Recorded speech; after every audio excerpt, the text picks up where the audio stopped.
Hello and welcome to Kicktalk Reboot. It's our first programme of 2018 and we are concentrating on the McBookie.com Super First Division. We have big matches between Troon and league leaders Petershill, and it's 5th versus 6th as Largs Thistle travel to Darvel. It's both very entertaining encounters. But first, it's on to the results. So first, the Scottish Cup, 4th round, Bellshill 1, Socky 2, Blackburn 0, Linlithgow 5, Cumnock 1, Auchinleck 5, Gartcairn 2, Athley 2, Robroy 6, Kennaway Star Hearts 2, Lochee 5, East Kilbride 0, Rossvale 0, Pollock 3, and Whitburn 1, Yoker 2. And a third round match in the Scottish Cup, Wishaw 5, Dundee Downfield 1.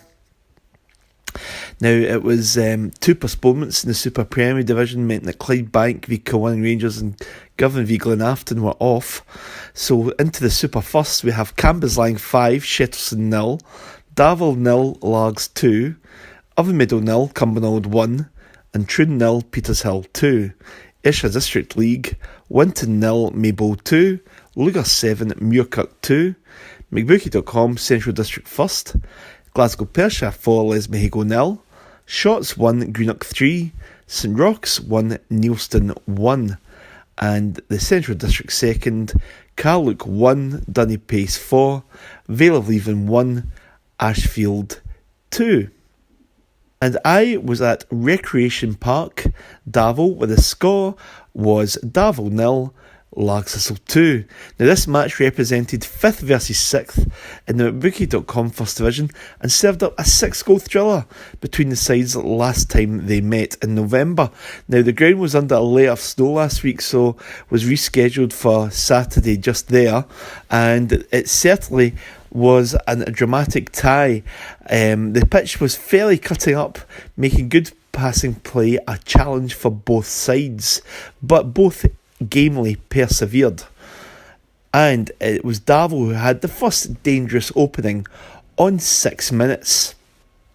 McVeigh for Largs had to very carefully watch Mark Armour as he attempted to break through. Thistle keeper Sean Graham was quick off his line to block. Struthers then sent a flying header just wide for Largs after a fast-paced cross from the right from Scott Adam. Thistle took the lead as Graham Muir nipped through and hit in a direct shot from the right hand side, repelled by keeper David Markey, but Martineau was impressive on the uptake as he pounded the rebound low into the net from the edge of the area. 1-0 Largs on 17 minutes. Thistle keeper Graham had to make a robust block to deny Jordan Ryan as he ventured through as half-time approached. Early in the second half, Jamie Campbell drove forward from the centre circle and he tried his luck with an outlandish strike from 30 yards. The wind-assisted effort came crashing off the crossbar.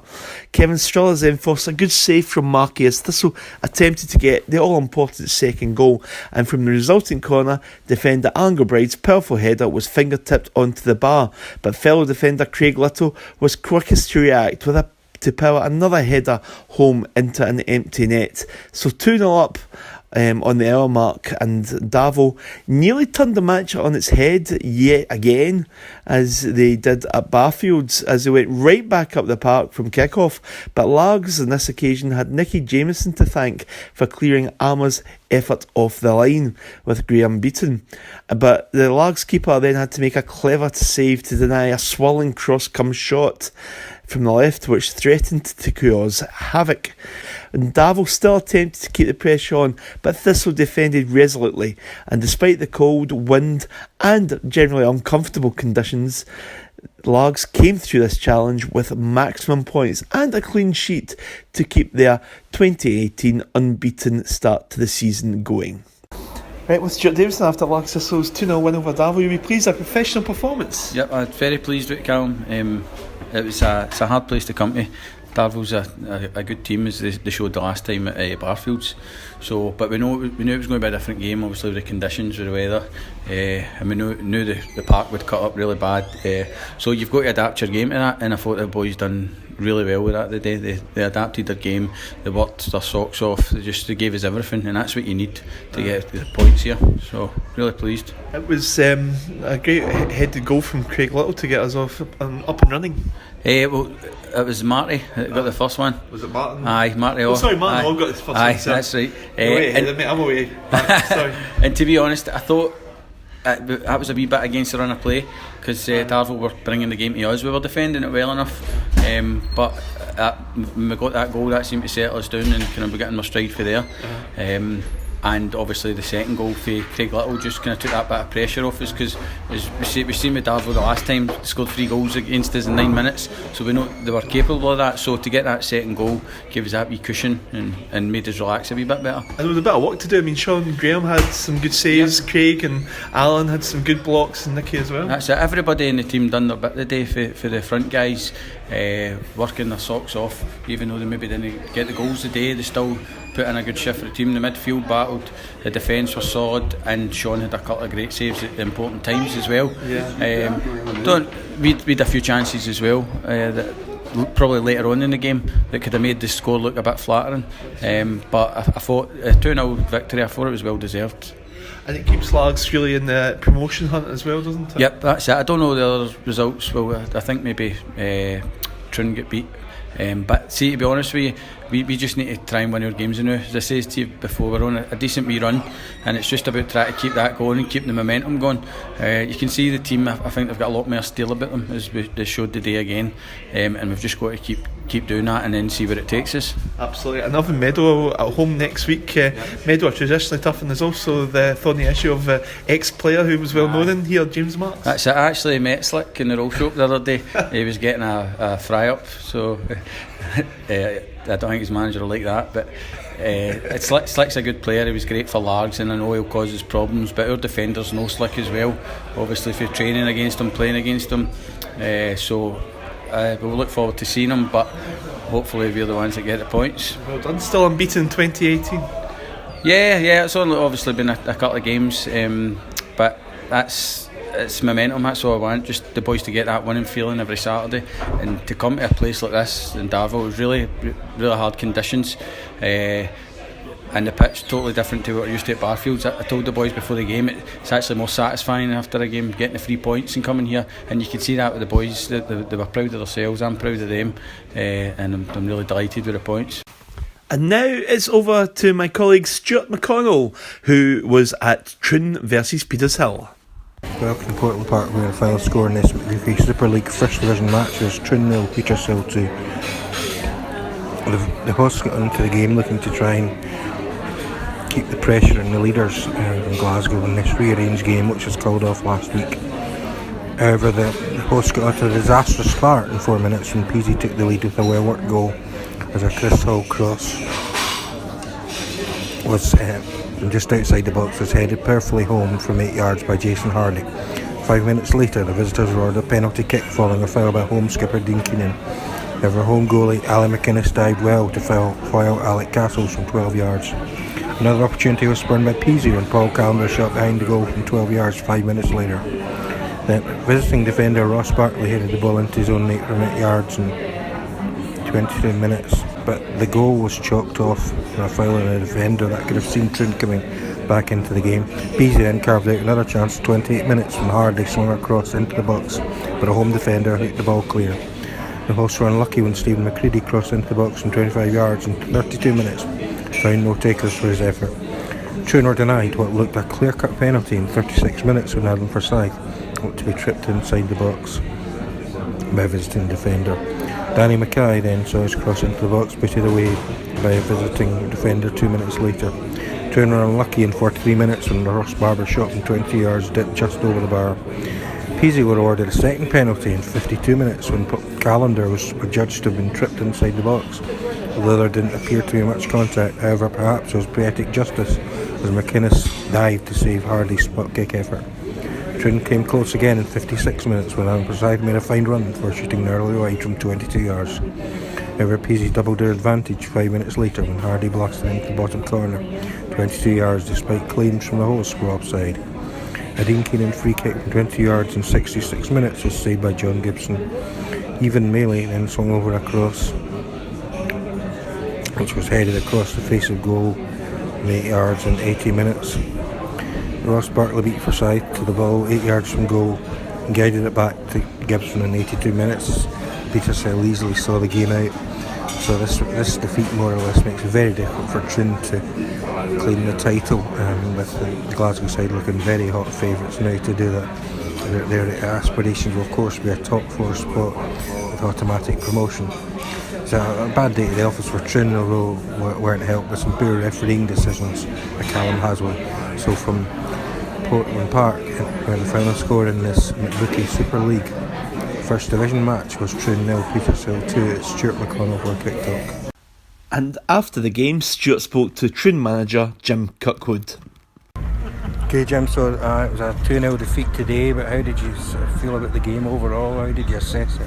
I think we were beaten by a better team. Simple as that. Yeah. They were better than us, and they were fitter.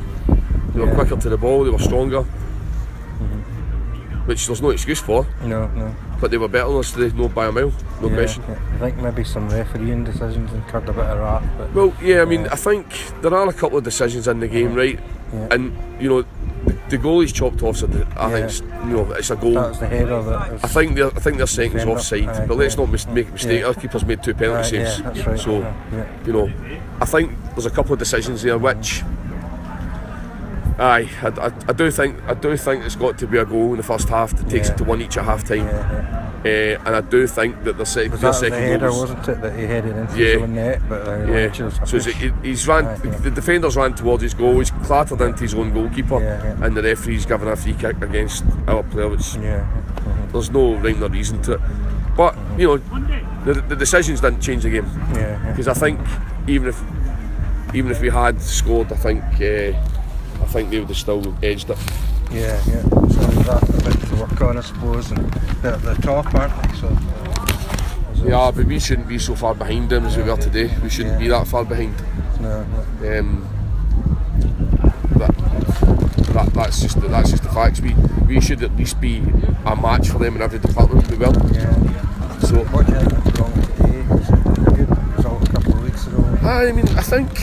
Do you know what? See as well. Last week we were all ready for the game last week, and I think there's been a wee. It's knocked us out of stride a wee bit in the game being off last week. There's no doubt about that. And we probably should have had a friendly, but we couldn't even get a permit for a friendly. So we've definitely been knocked off our stride last week. No question about that. That decision to not have that game played last week is an absolute disgrace. However, it doesn't change that we're beaten by a better team today. No doubt about it. But there are things that you can work on to the positive from that you can learn. I think we can learn. You know, I made mistakes today. I made a substitution that I shouldn't have made. I took off Scott Chatham and I shouldn't have taken him off because he was actually starting to open up the defence a wee bit. I've made a. Did you have a niggle or something? No, I thought I would put another striker on and try and go for it, but it was a bad decision. So we've all made mistakes today. We've all got to learn for that. We've got to try and be better. That's what we'll try and do. Because Keller will be next week. That's in the cup, so that's cup time. So it's a break from the league. Gives us a chance to go and get a cup game and try and get a result and get ourselves back into action again and get us back where we're going. I mean, look, at the end of the day, we're here. We know we've got a brand new team this season. We've got 4 players from last year out of a squad of 20, 16 new players, and we know we've got a journey to go on. We want to keep up with Petershill, we do, but we're not as good as them just now. We want to try and get one of these top 4 places. Top fours. I mean, realistically at the moment, I think to catch Petershill would be difficult.